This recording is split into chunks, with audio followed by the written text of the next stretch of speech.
കരട് വിജ്ഞാപനം വെളിയിൽ വന്നപ്പോൾ ജനങ്ങൾക്കുള്ള പ്രശ്നം എന്താണ്?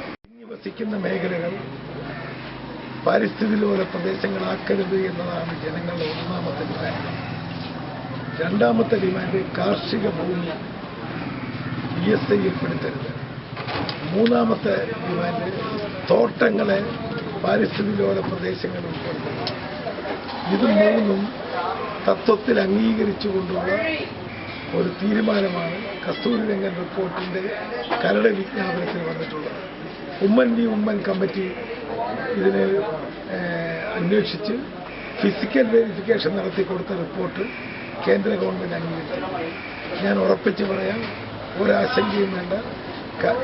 മലയോര കർഷകരെ ബാധിക്കുന്ന ഒരു തീരുമാനവും നടപ്പിലാക്കത്തില്ല എന്ന് മാത്രമല്ല, അതിന് ഘടകവിരുദ്ധമായി കേരളത്തിന് വേണ്ടി മാത്രമായി ഒരു തീരുമാനം കൊണ്ടുവരാൻ അവർക്ക് സാധിക്കും. അങ്ങനെ സാധിക്കുന്നതിന് വേണ്ടിയാണ് ഐക്യജനാധിപത്യ മുന്നണിയെ സ്ഥാനാർത്ഥിയായ എനിക്ക് എല്ലാ സഹായങ്ങളും നൽകി എന്നെ സഹായിക്കണമെന്ന് ഞാൻ അപേക്ഷിക്കുന്നു.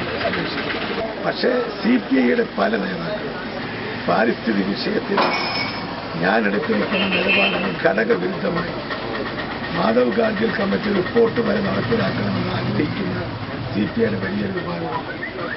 കാർഷിക കടാശ്വാസത്തിന് വേണ്ടി ഒന്നും ചെയ്യുവാൻ ഇവർക്കാർക്കും സാധിച്ചിട്ടില്ല എന്നത് ഒരു യാഥാർത്ഥ്യമാണ്, സത്യമാണ്. അതുകൊണ്ട് വ്യക്തിപരമായി സ്ഥാനാർത്ഥിയെക്കുറിച്ച് പറയാൻ ഞാൻ ആഗ്രഹിക്കുന്നില്ല.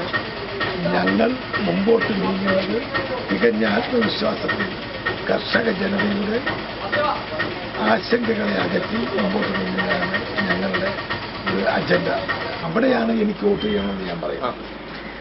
ഇപ്പോൾ കരട് വിജ്ഞാപനം വന്നപ്പോൾ തന്നെ ഒരു നേട്ടമുണ്ട്.